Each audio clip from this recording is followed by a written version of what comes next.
TV9 में आपका स्वागत है। मैं हूं शरद अवस्थी। गुजरात के गोधरा में बुधवार को आसाराम बापू का हेलीकॉप्टर क्रैश हो गया और आसाराम बाल बाल बच गए। ये तो सिर्फ खबर थी, लेकिन आसाराम अब इससे चमत्कार का रूप दे रहे हैं। वो अपने भक्तों से कह रहे हैं कि वो जब के तब से बच गए। क्रैश हुआ आसाराम का हेलीकॉप्टर।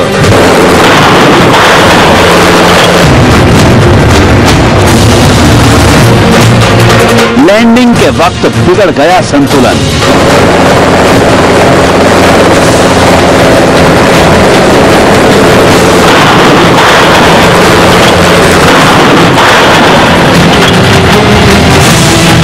लेकिन बाल बाल बच गए आसाराम।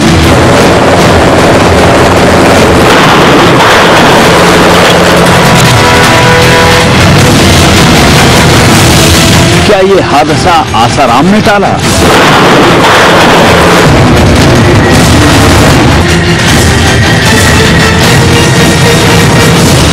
क्या ये भी आसाराम का चमत्कार है?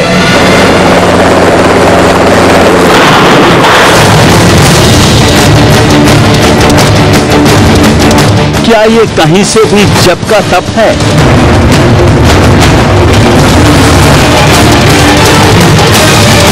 हादसे को क्यों भुना रहे आसाराम? गुजरात के गोधरा में आसाराम बापू का हेलीकॉप्टर क्रैश हो गया, लेकिन आसाराम बापू बाल बाल बच गए। आसाराम एक कार्यक्रम में शिरकत करने गोधरा पहुंचे थे, लेकिन लैंडिंग के वक्त हेलीकॉप्टर क्रैश हो गया। आसाराम बापू को मामूली चोट आई है।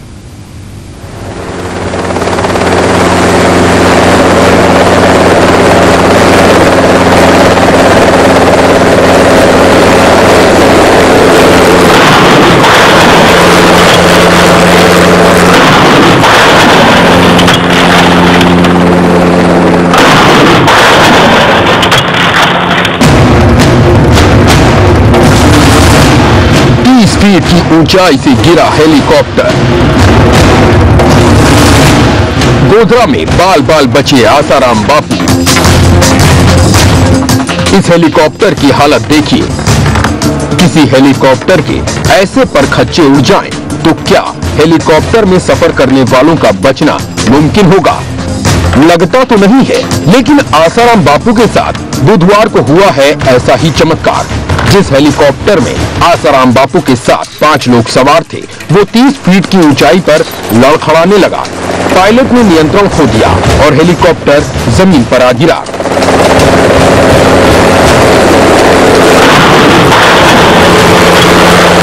हेलीकॉप्टर के तो परखच्चे उड़ गए, लेकिन सभी सवार बाल बाल बच गए। બાપુજીના એક કાર્યક્રમ આજથી શરૂ થાય છે।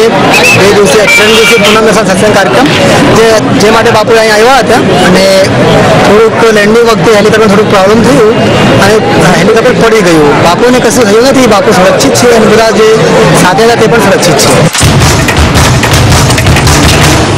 आखिर कैसे ये हेलीकॉप्टर क्रैश हुआ? लैंडिंग करते वक्त कहां हो गई चूक? हादसे में बाल बाल बचे आसाराम बापू फिलहाल गोधरा आश्रम में हैं, लेकिन इस हादसे से जो सबसे बड़ा सवाल पैदा हुआ कि आखिर लैंडिंग के वक्त ऐसा क्या हो गया कि हेलीकॉप्टर क्रैश हो गया? आखिर मौसम के ठीक रहते कैसे हेलीकॉप्टर गश खाकर गिर पड़ा? कहीं हेलीकॉप्टर में पहले से तो कोई खराबी नहीं थी? 20 साल पुराना यह हेलीकॉप्टर क्या उड़ान भरने की काबिल है, या फिर इस क्रैश के पीछे है कुछ और ही वजह? Pinaka Shukla, TV9 Ahmedabad.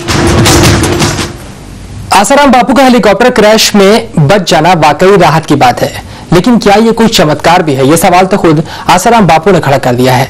Helicopter crash के बाद आसाराम बापू प्रवचन देते दिखे कि जप में बड़ी ताकत होती है और इसी जप ने उन्हें बचा लिया, इसलिए जप जरूर करो।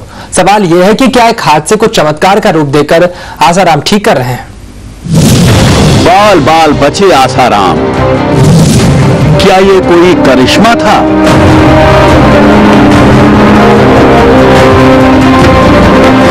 जिस तरह से आसाराम बापू का हेलीकॉप्टर 30 फीट की ऊंचाई से लड़खड़ाता हुआ जमीन पर आ गिरा, उससे तो लग रहा था कि हेलीकॉप्टर में सवार लोग बच नहीं पाएंगे।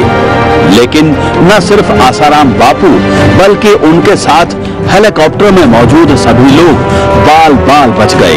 इतना ही नहीं, इस हादसे के कुछ ही देर बाद आसाराम बापू प्रवचन करने भी पहुंच गए। हेलीकॉप्टर के क्रैश होने पर आसाराम ने कहा कि ये तो जब का ताप था कि वो बच गए।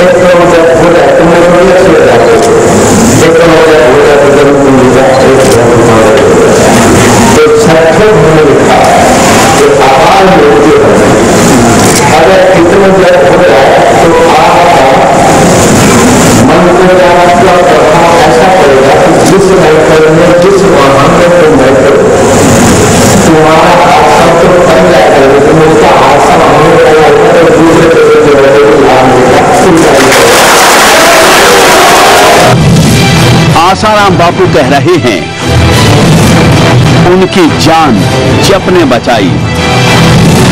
क्या ये जप का तप था?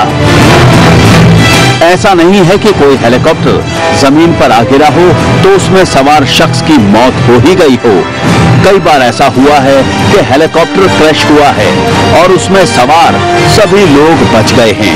तो क्या आसाराम बापू का ये दावा कि जप के तप ने उन्हें बचा लिया यकीन करने लायक है?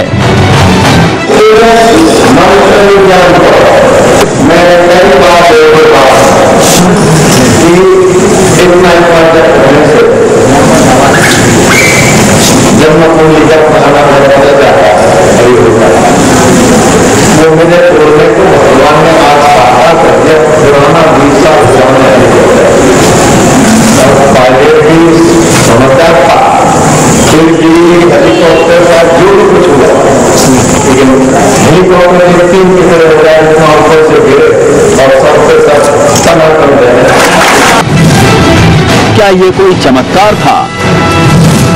क्या आसाराम ने टाला हादसा? तो हेलीकॉप्टर गिरा ही क्यों?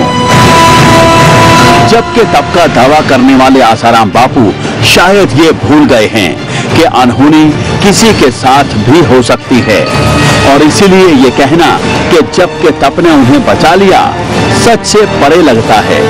अगर आसाराम के जप में इतना ही तप था तो क्यों हेलीकॉप्टर क्रैश हुआ? ऐसे तब से क्यों आसाराम को ये पता नहीं चला कि ये हेलीकॉप्टर क्रैश होने वाला है? आसाराम बापू हेलीकॉप्टर क्रैश में बाल बाल बच गया, लेकिन इस हादसे को लेकर एक सवाल बना हुआ है कि हादसे की वजह हेलीकॉप्टर में खराबी थी या फिर लैंडिंग में कोई चूक हुई। देखिए खास रिपोर्ट। गिर गया आसाराम बापू का हेलीकॉप्टर, किस्मत ने बचा लिया, लेकिन हादसे के पीछे का सच क्या? क्या यहां हुई थी सेफ लैंडिंग? जी हां, बड़े किस्मत वाले हैं आसाराम बापू जो इस भयानक हादसे में उन्हें चोट तक नहीं आई। लेकिन सबसे बड़ा सवाल, आखिर ये हादसा हुआ कैसे? यहां 2 बातें हो सकती है। पहली कि हेलीकॉप्टर में खराबी के बावजूद पायलट ने आखिरी वक्त तक कोशिश की और कम से कम नुकसान हुआ। लेकिन दूसरी बात इससे खतरनाक है, क्या यहाँ लैंडिंग में कोई बड़ी गड़बड़ी हुई? चलिए हम आपको दिखाते हैं कैसे होती है एक हेलीकॉप्टर की सेफ लैंडिंग। आसमान में उड़ते इस हेलीकॉप्टर को पायलट पहले जमीन के कुछ ऊपर स्थिर करता है और उसके बाद धीरे से हेलीकॉप्टर को नीचे बैठाया जाता है। लेकिन यहां देखिए क्या हो रहा है। आसाराम बापू का हेलीकॉप्टर नीचे तो आ रहा है, लेकिन वो स्पीड में ही जमीन से छू जाता है और उसके बाद हेलीकॉप्टर का क्या हश्र हुआ ये आपके सामने है। क्या इस हेलीकॉप्टर को स्थिर करने की कोशिश की जा सकती थी? क्या पायलट ने ये कोशिश की थी? एक बार फिर से देखिए, एक ओर हेलीकॉप्टर की परफेक्ट लैंडिंग और दूसरी ओर जमीन के ठीक पास पहुंचकर अनियंत्रित होता हेलीकॉप्टर। जी हां, इस हादसे को लेकर कई सवाल उठ रहे हैं, लेकिन आखिरकार क्या हुआ यहाँ पर, क्यों हुआ यह हादसा, इसका जवाब पूरी जांच के बाद ही साफ हो पाएगा। टीवी 9। आसाराम बापू हेलीकॉप्टर हादसे में बाल बाल बच गए। ये उनके जब तब का असर हो ना हो चमत्कार जरूर माना जा रहा है। कैसे हुआ यह हादसा, हमने जानने की कोशिश की आसाराम बापू का हेलीकॉप्टर उड़ा रहे पायलट रविंद्र सिंह से। ये घटना इन्वेस्टिगेशन के बाद पता चलेगा कि इसमें क्या हुआ। फ्रॉम मेरे पायलट पॉइंट ऑफ व्यू से मैं जहाज सेफली लैंड करने जा रहा था हेलीपैड पे, और ये घटना 25 मीटर पहले 20-25 फीट जब जहाज था वहां पर घटी है। मेरा जब जैसे ये घटना घटी है तो मेरा पहला प्राइमरी एम ये था कि इस हेलीकॉप्टर को सेफली नीचे लैंड किया जाए ताकि किसी को कोई चोट ना लगे, और वो ही मैंने किया। इतना ही टाइम होता है, 1 सेकंड 2 सेकंड जो मुझे मिला, उस सेकंड में मैं यही देख रहा था कि इसको किस तरीके से सेफली नीचे जो है लैंड कर दिया जाए जिसको दुर्घटना ना हो। इस हेलीकॉप्टर को मैं 2 साल से उड़ा रहा हूँ। ये हेलीकॉप्टर बहुत बेहतरीन हेलीकॉप्टर है, दुनिया का सबसे बेहतरीन हेलीकॉप्टर है। इसके ऊपर सवाल उठाना कि हेलीकॉप्टर ऐसा था या है ना पायलट के ऊपर बोलना, ये जायज नहीं होगा। इन्वेस्टिगेशन के बाद पता चलेगा कि एक्चुअल में क्या हुआ, उस स्टेज में क्या हुआ।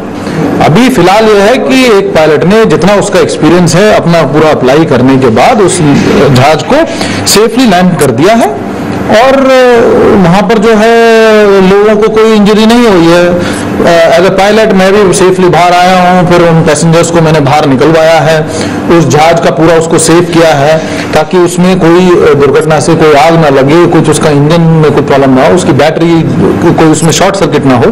वो सेव करने के बाद उसके बाद वहां से हम हट गए हैं। इसमें जो भी जांच होगी, DGCA इज द अथॉरिटी जो जांच करता है, वो लोग इसमें जांच करेंगे, हम उनको पूरा सहयोग देंगे इसमें उनके साथ। तो हम भी जानना चाहेंगे कि क्या हुआ, और हम चाहेंगे कि आगे के लिए ऐसे इंसिडेंट ना हो।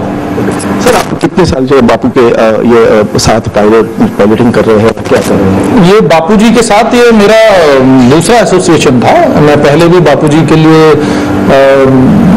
अप्रैल में इनके लिए उड़ चुका हूँ, इनको जगह जगह ले जा चुका हूँ, और जैसे मैंने बताया कि अभी भी 23 तारीख से 29 तक उन्होंने हायर किया हुआ था, और ये हम ये आज लेके जा रहे थे। आज आखिरी दिन था 29 का इनका, और इनका आसाराम जी और इनका जो योगदान है, जो सहयोग है, वो बड़ा अच्छा है। और मैं तो मानता हूँ कि आसाराम जी की शक्ति या भगवान की बहुत कृपा है कि हम लोग आज सेफ और साउंड खड़े हुए हैं यहाँ पर।